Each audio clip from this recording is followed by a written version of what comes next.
Olá, graça e paz em nome de Jesus. Hoje é o 278º dia de leitura da Bíblia na ordem cronológica dos acontecimentos.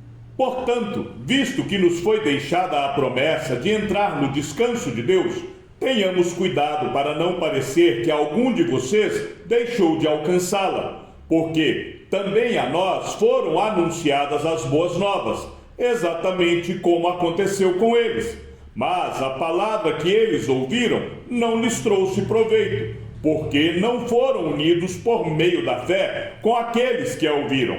Nós, porém, que cremos, entramos no descanso, conforme Deus disse. Assim, jurei na minha ira, não entrarão no meu descanso. Ele disse isso, mesmo que as obras já estivessem concluídas desde a fundação do mundo, porque, em certo lugar, assim disse a respeito do sétimo dia. No sétimo dia, Deus descansou de todas as obras que tinha feito. E novamente, no mesmo lugar, não entrarão no meu descanso. Visto, portanto, que resta entrarem alguns naquele descanso e que, por causa da desobediência, não entraram, aqueles aos quais anteriormente foram anunciadas as boas novas, de novo, determina certo dia, hoje, falando por Davi, muito tempo depois, segundo antes tinha sido declarado. Hoje, se ouvirem a sua voz, não endureçam o coração.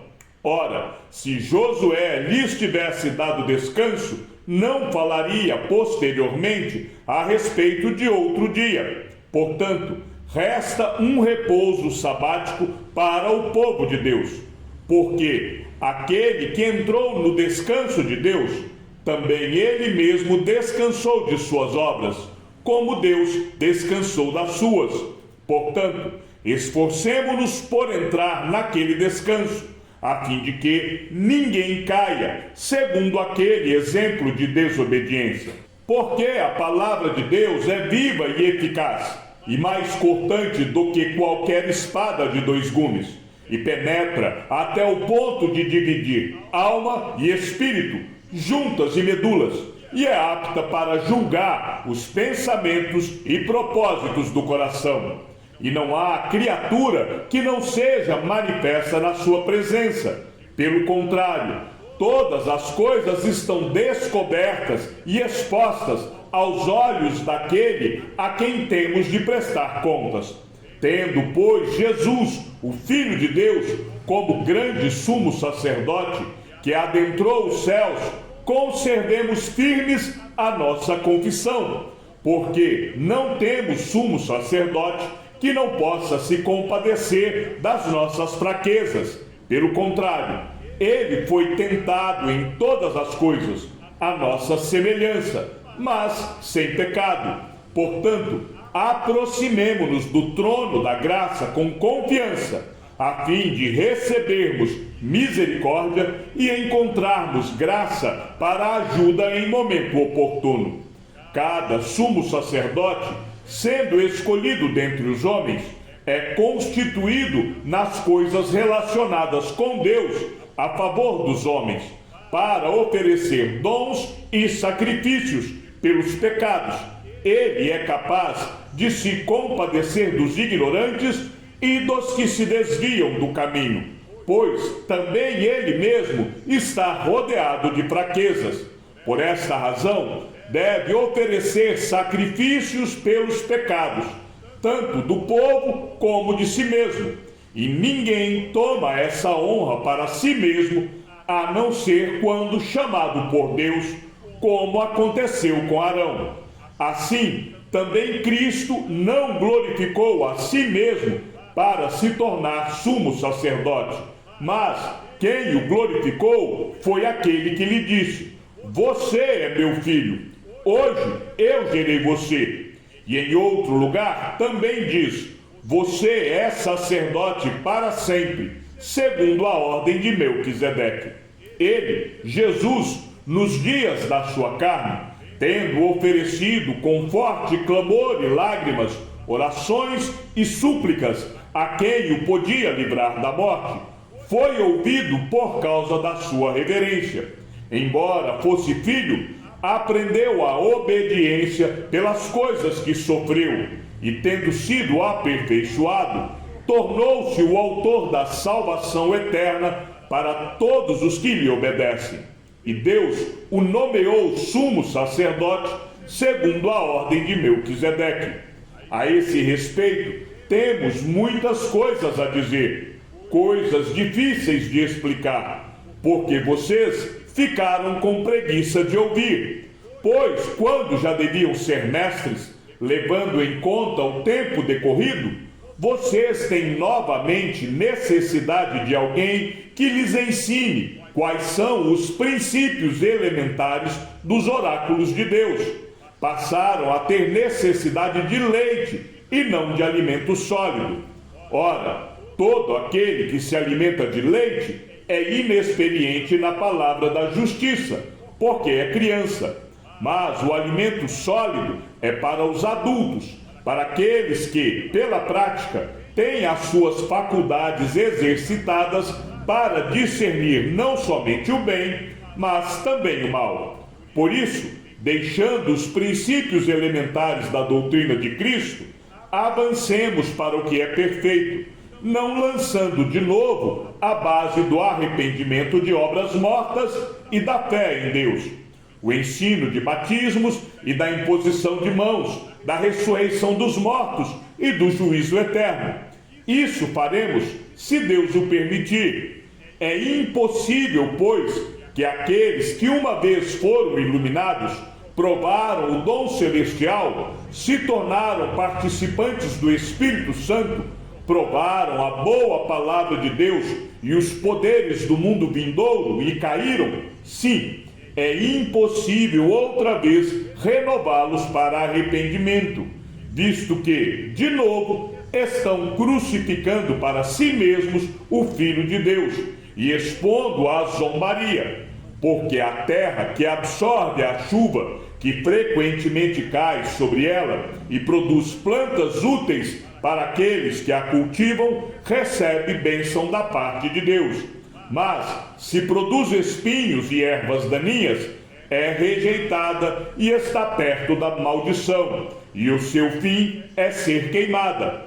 Quanto a vocês, meus amados, ainda que falemos desta maneira, estamos certos de que coisas melhores os esperam, coisas relacionadas com a salvação. Porque Deus não é injusto para se esquecer do trabalho que vocês fizeram e do amor que mostraram para com o seu nome. Pois vocês serviram e ainda estão servindo aos santos. Desejamos que cada um de vocês continue mostrando até o fim o mesmo empenho para a plena certeza da esperança, para que não se tornem preguiçosos, mas imitadores daqueles que, pela fé e pela paciência, herdaram as promessas. Pois, quando Deus fez a promessa a Abraão, visto que não tinha ninguém superior por quem jurar, jurou por si mesmo, dizendo: certamente eu o abençoarei e multiplicarei os seus descendentes. E assim, depois de esperar com paciência, Abraão obteve a promessa. Porque as pessoas juram pelo que lhes é superior, e o juramento, servindo de garantia, põe fim a toda discussão. Por isso, Deus, quando quis mostrar com mais clareza aos herdeiros da promessa que o seu propósito era imutável, confirmou com um juramento. Ele fez isso para que, mediante duas coisas imutáveis, nas quais é impossível que Deus minta, nós, que já corremos para o refúgio, tenhamos forte alento para tomar posse da esperança que nos foi proposta. Temos esta esperança por âncora da alma, segura e firme, e que entra no santuário que fica atrás do véu, onde Jesus, como precursor, entrou por nós, tendo se tornado sumo sacerdote para sempre, segundo a ordem de Melquisedeque. Porque este Melquisedeque, rei de Salém, sacerdote do Deus Altíssimo, foi ao encontro de Abraão, quando este voltava da matança dos reis, e o abençoou. Foi para ele que Abraão separou o dízimo de tudo. Primeiramente, o nome dele significa Rei da Justiça, pois também é rei de Salém, ou seja, Rei da Paz, sem pai, sem mãe, sem genealogia. Ele não teve princípio de dias, nem fim de existência, mas, feito semelhante ao Filho de Deus, permanece sacerdote para sempre. Vejam como era grande esse a quem Abraão, o patriarca, pagou o dízimo tirado dos melhores despojos. Ora, os que dentre os filhos de Levi recebem o sacerdócio têm ordem, de acordo com a lei, de recolher os dízimos do povo, ou seja, dos seus irmãos, embora estes sejam descendentes de Abraão. Entretanto, aquele cuja genealogia não se inclui entre os filhos de Levi, recebeu dízimos de Abraão e abençoou aquele que havia recebido as promessas. Evidentemente, não há dúvida de que o inferior é abençoado pelo superior. Aliás, aqui, os que recebem dízimos são homens mortais, porém ali o dízimo foi recebido por aquele de quem se testifica que vive. E por assim dizer, também Levi, que recebe dízimos, pagou-os na pessoa de Abraão, porque Levi, por assim dizer, já estava no corpo de seu pai Abraão, quando Melquisedeque foi ao encontro deste. Portanto, se a perfeição fosse possível por meio do sacerdócio levítico, pois foi com base nele que o povo recebeu a lei, que necessidade haveria ainda de que se levantasse outro sacerdote segundo a ordem de Melquisedeque, e não segundo a ordem de Arão? Pois, quando se muda o sacerdócio, necessariamente muda também a lei, porque aquele de quem são ditas estas coisas pertence a outra tribo, da qual ninguém prestou serviço diante do altar. Pois é evidente que nosso Senhor procedeu de Judá, tribo a qual Moisés nunca falou nada a respeito de sacerdócio. E isto é ainda muito mais evidente quando, à semelhança de Melquisedeque, surge outro sacerdote, constituído não conforme a lei de mandamento carnal, mas segundo o poder de vida que não tem fim, porque dele se testifica: você é sacerdote para sempre, segundo a ordem de Melquisedeque. Portanto, por um lado, se revoga a ordenança anterior, por causa de sua fraqueza e inutilidade, pois a lei nunca aperfeiçoou coisa alguma, e por outro lado, se introduz esperança superior, pela qual nos chegamos a Deus. E isto não se deu sem juramento, porque os outros são feitos sacerdotes sem juramento, mas este foi feito sacerdote com juramento, por aquele que lhe disse: o Senhor jurou e não se arrependerá, você é sacerdote para sempre. Por isso mesmo, Jesus se tornou fiador de superior aliança. Ora, os outros são feitos sacerdotes em maior número, porque a morte os impede de continuar. Jesus, no entanto, porque continua para sempre, tem o seu sacerdócio imutável. Por isso, também pode salvar totalmente os que por ele se aproximam de Deus, vivendo sempre para interceder por eles. Porque nos convinha um sumo sacerdote como este, santo, inculpável, sem mácula, separado dos pecadores e exaltado acima nos céus, que não tem necessidade, como os outros sacerdotes, de oferecer sacrifícios todos os dias, primeiro por seus próprios pecados, depois pelos do povo, porque fez isto uma vez por todas, quando a si mesmo ofereceu. Porque a lei constituiu homens sujeitos a fraquezas como sumos sacerdotes, mas a palavra do juramento que foi posterior à lei, constituiu o Filho perfeito para sempre.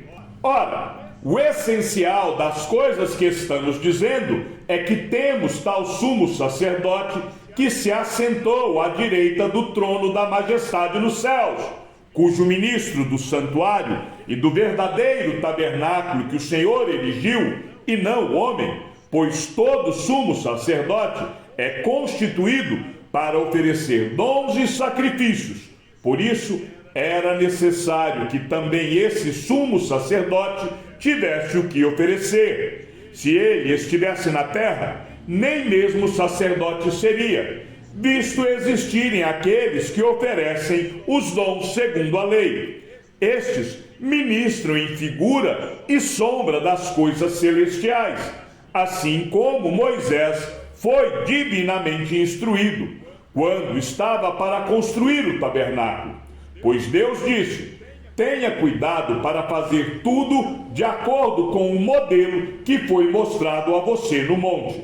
Mas agora Jesus obteve um ministério tanto mais excelente, quanto é também mediador de superior aliança instituída com base em superiores promessas. Porque se aquela primeira aliança tivesse sido sem defeito, de maneira alguma estaria sendo buscado lugar para uma segunda aliança. E de fato, repreendendo-os, diz: eis aí vem dias, diz o Senhor, e firmarei nova aliança com a casa de Israel e com a casa de Judá, não segundo a aliança que fiz com seus pais, no dia em que os tomei pela mão, para os tirar da terra do Egito. Pois eles não continuaram na minha aliança, e eu não dei atenção a eles, diz o Senhor. Porque esta é a aliança que farei com a casa de Israel. Depois daqueles dias, diz o Senhor, imprimirei as minhas leis na mente deles, e as inscreverei sobre o seu coração. E eu serei o seu Deus, e eles serão o meu povo. E não ensinará jamais cada um ao seu próximo, nem cada um ao seu irmão, dizendo: conheça o Senhor, porque todos me conhecerão, desde o menor até o maior deles. Pois, para com as suas iniquidades, usarei de misericórdia, e dos seus pecados jamais me lembrarei. Quando ele diz nova aliança, torna antiquada a primeira. Ora, aquilo que se torna antiquado e envelhecido está prestes a desaparecer. Chegamos ao fim da leitura de nosso 278º dia. Que o Senhor seja com o teu espírito e que a graça seja com todos os que amam sinceramente a nosso Senhor Jesus Cristo. E ao Deus único e sábio seja dada toda a glória, e que a sua vida seja sempre para mais em Cristo Jesus. Um forte abraço e até amanhã, se assim o Senhor nos permitir.